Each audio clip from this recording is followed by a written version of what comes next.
यह एक रोमांचक कहानी है जिसे आप लगभग 30 मिनट तक विस्तार से सुना सकते हैं। इसका शीर्षक है कयामत का आगाज, 3 दोस्त और ज़ोंबी का साया। किरदार 1, आर्यन, एक शांत और दिमाग से काम लेने वाला लड़का, लीडर। 2, कबीर, निडर और शारीरिक रूप से मजबूत। 3, समीर, तकनीक और जुगाड़ में माहिर। भाग 1, शहर में शुरुआत, 0-10 मिनट। कहानी एक बड़े शहर की लैब में हुई गलती से शुरू होती है। एक अजीब वायरस फैलता है जिससे लोग ज़ोंबी बनने लगते हैं। खतरे की दस्तक। तीनों दोस्त शहर के एक कैफे में बैठे थे, तभी उन्होंने देखा कि लोग एक दूसरे पर हमला कर रहे हैं। भगदड़ मच गई। पहला सामना। आर्यन ने तुरंत भांप लिया कि ये कोई पागलपन नहीं बल्कि बीमारी है। उन्होंने कैफे का शटर गिराया और अपनी सुरक्षा के लिए डंडे और किचन के चाकू उठाए। प्लान। समीर ने रेडियो पर सुना कि शहर के बाहर एक पुराना चेक पोस्ट है जहां से संक्रमण को फैलने से रोका जा सकता है। उन्होंने एक पुरानी मजबूत जीप उठाई और शहर की गलियों से निकलते हुए ज़ोंबियों को चकमा दिया। भाग 2, गांव की ओर सफर, 10-20 मिनट।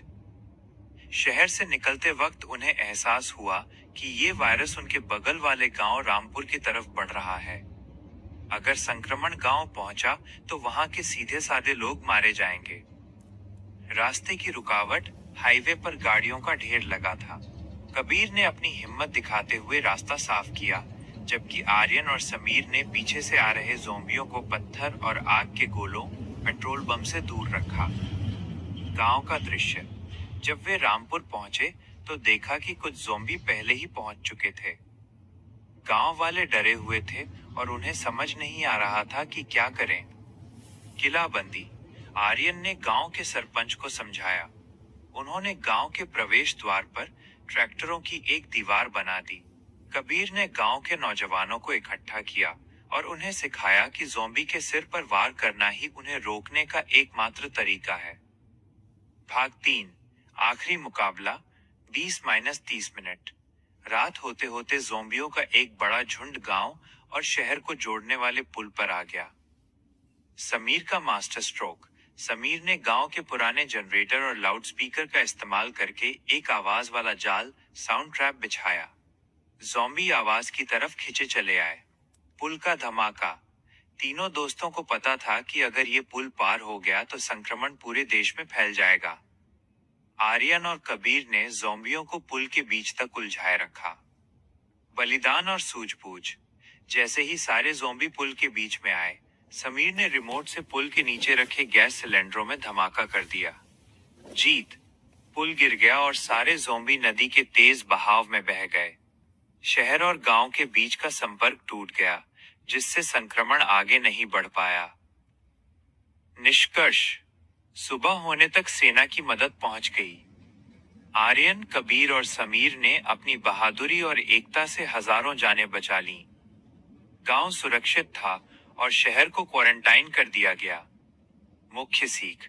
मुसीबत के समय घबराने के बजाय अगर दोस्त मिलकर दिमाग और ताकत का इस्तेमाल करें तो बड़ी से बड़ी आफत को टाला जा सकता है। जरूर। कहानी को और रोमांचक बनाने के लिए आइए पार्ट 1, शहर की अफरातफरी और किरदारों के बीच की बातचीत को विस्तार से लिखते हैं। इससे आपकी कहानी सुनाने का समय बढ़ेगा और सुनने वालों को मजा आएगा। भाग 1, शहर में तबाही और पहली भिड़ंत। शहर की दोपहर आम दिनों जैसी थी। आर्यन, कबीर और समीर सिटी सेंटर के एक कैफे में बैठे अपने भविष्य की बातें कर रहे थे। अचानक बाहर की सड़क पर चीख पुकार मच गई। समीर, खिड़की से बाहर झांकते हुए, अरे भाई, ये लोग पागलों की तरह क्यों भाग रहे हैं? देखो, वो आदमी दूसरे की गर्दन पर क्यों झपट रहा है? कबीर, हैरानी से, शायद कोई दंगा हो गया है। चलो, बाहर चलकर देखते हैं। आर्यन, गंभीरता से, रुको। कबीर, बाहर मत जाओ। ध्यान से देखो, वो लोग इंसान नहीं लग रहे। उनकी आंखें सफेद हैं और वे किसी जानवर की तरह हमला कर रहे हैं। ये कोई दंगा नहीं, ये कुछ और ही है। तभी एक ज़ॉम्बी कैफे के कांच के दरवाजे से टकराया। उसकी खाल उधड़ी हुई थी। कबीर ने तुरंत पास पड़ी एक लोहे की कुर्सी उठाई। कबीर, आर्यन, समीर, पीछे हटो। अगर इसने शीशा तोड़ा तो मैं इसे संभाल लूंगा। आर्यन, समीर, काउंटर के पीछे जाओ। वहां रसोई का दरवाजा मजबूत है। हमें वहां से हथियार और खाना उठाना होगा। भाग 2, गांव की ओर पलायन, एक्शन सीन। जैसे ही वे कैफे के पीछे के रास्ते से बाहर निकले, उन्होंने देखा कि पूरी सड़क पर गाड़ियां जल रही थीं। समीर ने अपनी पुरानी लेकिन दमदार जिप्सी स्टार्ट की। समीर, जल्दी बैठो। रेडियो पर खबर आ रही है कि मुख्य हाईवे ब्लॉक है। हमें कच्चे रास्तों से गांव की तरफ निकलना होगा। रास्ते में उन्हें एक पुल पार करना था, जहां ज़ोंबियों ने एक परिवार को घेर रखा था। कबीर, आर्यन, हम उन्हें ऐसे नहीं छोड़ सकते। आर्यन, समीर, गाड़ी की स्पीड मत रोकना। कबीर, तुम्हारे पास वो बेसॉल बैट है? जैसे ही मैं दरवाजा खोलूं, तुम उन्हें पीछे धकेलना।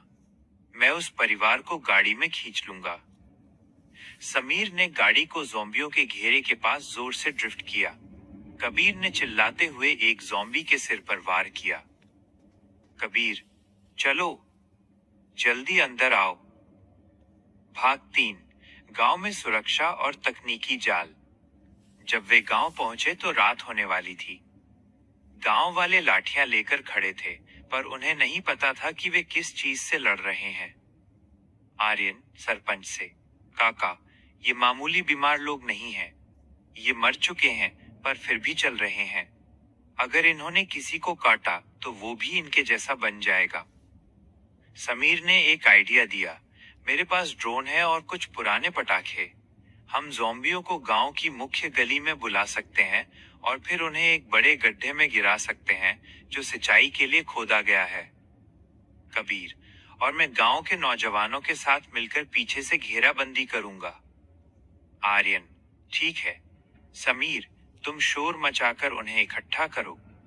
कबीर, तुम मोर्चे पर रहो। मैं बिजली के तारों से फेंसिंग, बाड़ में करंट दौड़ाने की कोशिश करता हूँ। कहानी को लंबा खींचने के लिए कुछ ट्विस्ट जो आप जोड़ सकते हैं। एक, समीर का ड्रोन खराब होना। एन मौके पर समीर का रिमोट काम करना बंद कर देता है और उसे ज़ोंबियों के बीच जाकर उसे ठीक करना पड़ता है। 2, कबीर की बहादुरी। कबीर एक बच्चे को बचाने के लिए अकेले 3 ज़ोंबियों से भिड़ जाता है, जिससे सुनने वालों की धड़कनें बढ़ जाएंगी।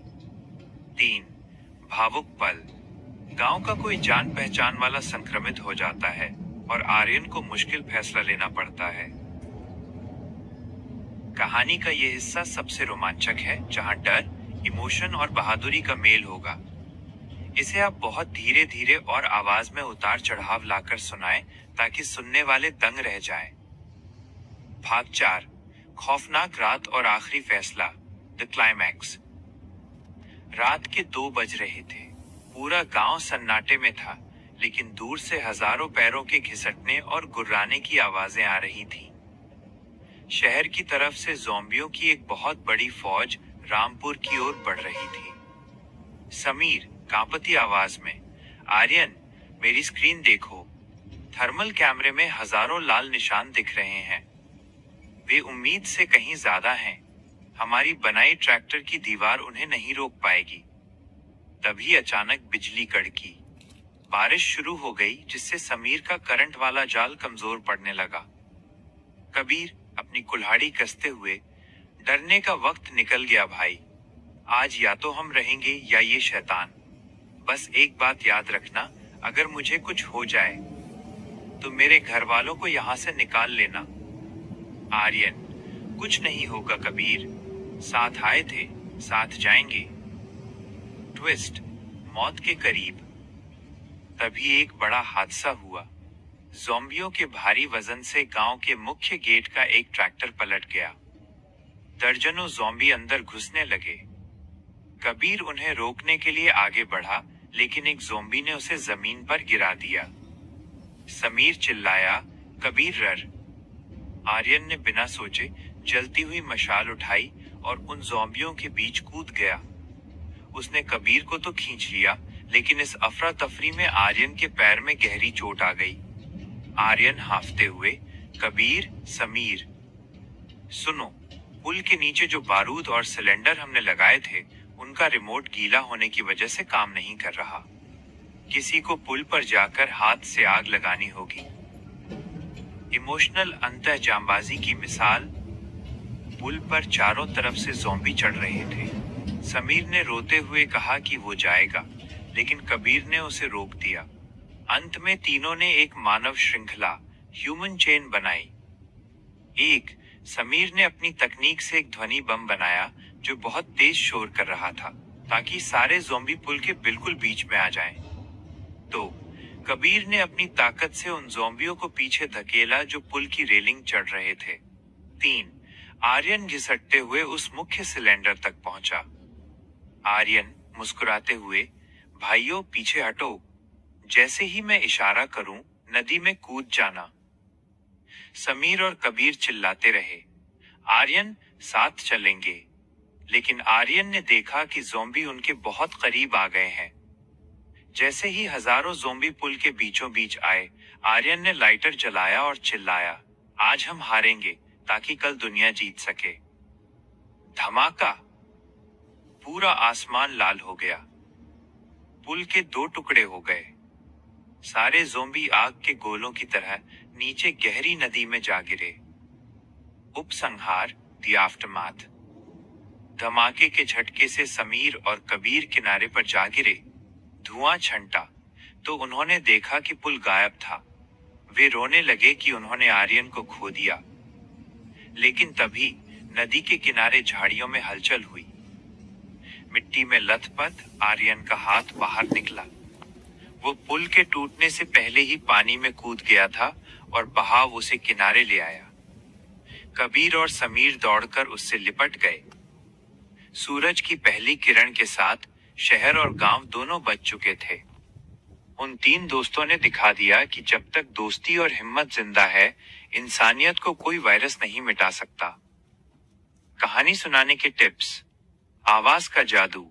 जब ज़ॉम्बी हमला करें तो तेज बोलें। जब इमोशनल सीन हो तो आवाज धीमी कर दें। इशारे, कुल्हाड़ी चलाने या धमाके के सीन में हाथों का इस्तेमाल करें।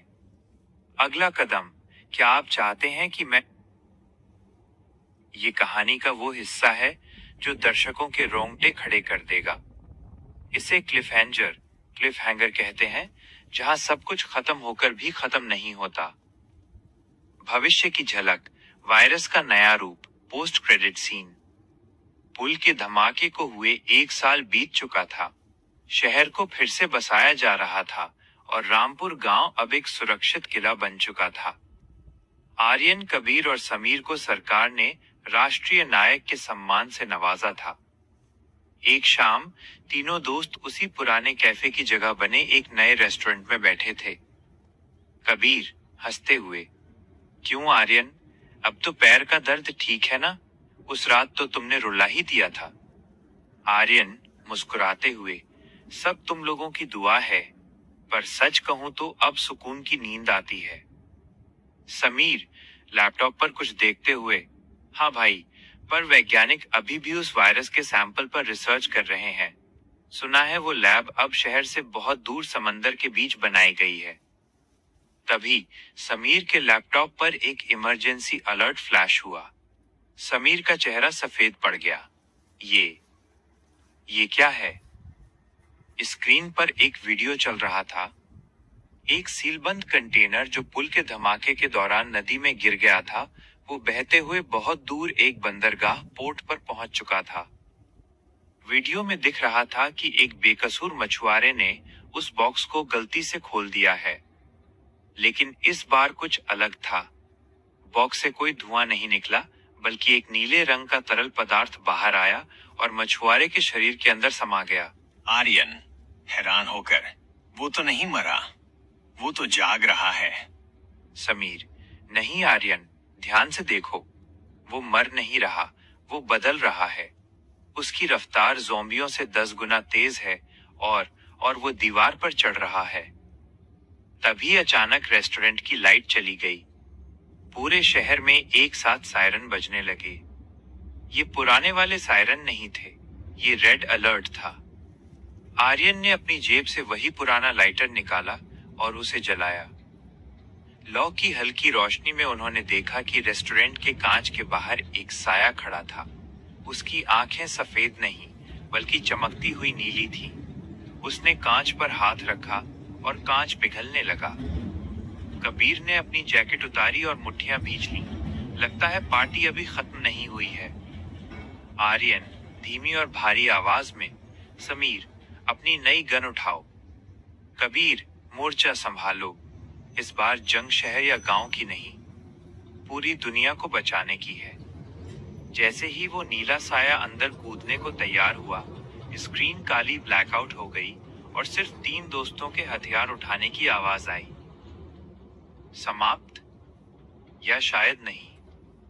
कहानी को यहाँ खत्म करने से सुनने वालों के मन में ढेर सारे सवाल और रोमांच रह जाएगा।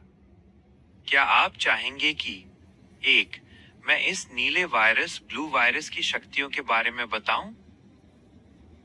शानदार। कहानी अब एक साइफाई एक्शन थ्रिलर बन चुकी है। चलिए इस नीले वायरस की खौफनाक शक्तियों और उन तीनों दोस्तों के नए हाईटेक हथियारों को विस्तार से समझते हैं। 1. नीले वायरस, द कोबाल्ट स्ट्रेन की शक्तियां। यह वायरस पुराने ज़ॉम्बी वायरस से कहीं ज्यादा उन्नत और खतरनाक है। इसे रोकना लगभग नामुमकिन है क्योंकि सुपर स्पीड और चपलता। ये ज़ॉम्बी अब लंगड़ा कर नहीं चलते बल्कि चीते की रफ्तार से दौड़ते हैं और मकड़ी की तरह दीवारों और छतों पर चढ़ सकते हैं। सामूहिक बुद्धि, हाइव माइंड। ये ज़ॉम्बी आपस में एक दूसरे से टेलीपैथी के जरिए जुड़े हैं। अगर एक को पता चलता है कि इंसान कहाँ छिपे हैं तो पूरा झुंड वहां पहुंच जाता है। अदृश्य होने की क्षमता। रात के अंधेरे में इनका शरीर हल्का नीला चमकता है, लेकिन ये अपनी त्वचा का रंग गिरगिट की तरह माहौल में ढाल सकते हैं। अजेय शरीर। सामान्य गोलियां इनके शरीर के आर पार निकल जाती हैं क्योंकि इनका शरीर तरल लिक्विड लाइक होता है। इन्हें केवल फ्रीजिंग या हाई वोल्टेज से ही रोका जा सकता है। 2. 3. दोस्तों के नए हाईटेक हथियार। समीर ने पिछले 1 साल में सरकार की गुप्त लैब के साथ मिलकर खास हथियार तैयार किए हैं जिन्हें उन्होंने द ट्रिनिटी गियर नाम दिया है। समीर का हथियार, द पल्स रिस्ट। समीर ने अपने लिए एक ऐसा कड़ा गॉन्टलेट बनाया है जो इलेक्ट्रोमैग्नेटिक पल्स ईएमपी छोड़ता है। काम। जब नीले ज़ॉम्बी करीब आते हैं तो समीर एक बटन दबाता है और एक नीला झटका निकलता है जो 50 मीटर के दायरे में किसी भी संक्रमित जीव को लकवाग्रस्त, पैरालाइज कर देता है। इसके अलावा उसके पास एक होलोग्राफिक डिकॉय है जो उसका नकली साया बनाकर ज़ॉम्बियों को गुमराह कर देता है। कबीर का हथियार, थोर एक्स एक्स। कबीर के लिए समीर ने एक भारी भरकम कुल्हाड़ी बनाई है जिसमें क्रायोजेनिक नाइट्रोजन भरा है। काम। जैसे ही कबीर इस कुल्हाड़ी से वार करता है वो जगह तुरंत फ्रीज जाती है। चूंकि नीले ज़ॉम्बी तरल पदार्थ जैसे होते हैं, जमते ही वे कांच की तरह टूट जाते हैं। कबीर के पास एक एक्सोसूट भी है जो उसकी शारीरिक ताकत को 10 गुना बढ़ा देता है। आर्यन का हथियार, the silent killer, the ion बो। आर्यन को हमेशा से सटीकता पसंद थी, इसलिए उसके पास एक आयोनिक बो है। काम। इसके तीरों की नोक पर अल्ट्रासोनिक सेंसर लगे हैं। ये तीर हवा में ही ज़ॉम्बियों की धड़कन और उनकी लोकेशन ट्रैक कर लेते हैं। एक बार तीर लगने पर ये ज़ॉम्बी के अंदर के वायरस को जलाकर राख कर देता है। कहानी का अंतिम मुकाबला, ऑपरेशन ब्लू फॉल।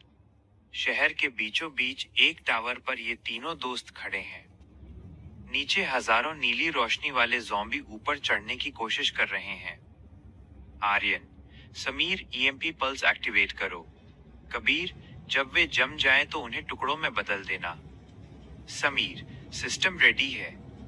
3, 2, 1। अब जैसे ही ईएमपी का झटका लगा, हजारों ज़ॉम्बी एक पल के लिए रुक गए। कबीर अपनी कुल्हाड़ी लेकर टावर से नीचे कूदा और हर प्रहार के साथ ज़ॉम्बियों के जमते हुए ढेर लगने लगे। आर्यन ऊपर से एक एक करके उनके लीडर्स को निशाना बना रहा था। कबीर रेडियो पर, ये तो बस शुरुआत है भाइयों, दुनिया को बचाने के लिए अभी बहुत सारे शहर साफ करने बाकी हैं। समापन संदेश। ये कहानी अब एक लीग की तरह बन गई है जहां ये तीन दोस्त दुनिया के पहले ज़ॉम्बी हंटर्स बन चुके हैं। This is for informational purposes only. For medical advice. अधिक विस्तार से समझने के लिए हमें इसकी उत्पत्ति, ओरिजिन, काम करने का तरीका, मैकेनिज्म और इसके भयानक लक्षणों को गहराई से देखना होगा। यह साधारण संक्रमण नहीं, बल्कि एक बायोलॉजिकल आपदा है। 1. नीले वायरस की उत्पत्ति, दी ओरिजिन। ये वायरस किसी प्राकृतिक बीमारी से नहीं बना। जब शहर के पुल पर धमाका हुआ तो लैब से निकले रसायनों और ज़ॉम्बी वायरस के अवशेषों का नदी के नीचे मौजूद दुर्लभ नीले शैवाल, ब्लू एल्गी के साथ मेल हो गया। इस म्यूटेशन ने एक ऐसा सुपर वायरस पैदा किया जो पानी के जरिए फैल सकता है। 2. संक्रमण का तरीका, हाउ इट स्प्रेड्स। साधारण ज़ॉम्बी वायरस सिर्फ काटने से फैलता था, लेकिन नीला वायरस ज्यादा चालाक है। हवा और पानी। ये वायरस पानी की बूंदों, एरोसॉल्स के जरिए हवा में भी कुछ समय तक जीवित रह सकता है। त्वचा का संपर्क। अगर इस वायरस वाला नीला तरल किसी इंसान की त्वचा पर गिर जाए तो ये रोम छिद्रों, पोरस के जरिए सीधे खून में प्रवेश कर जाता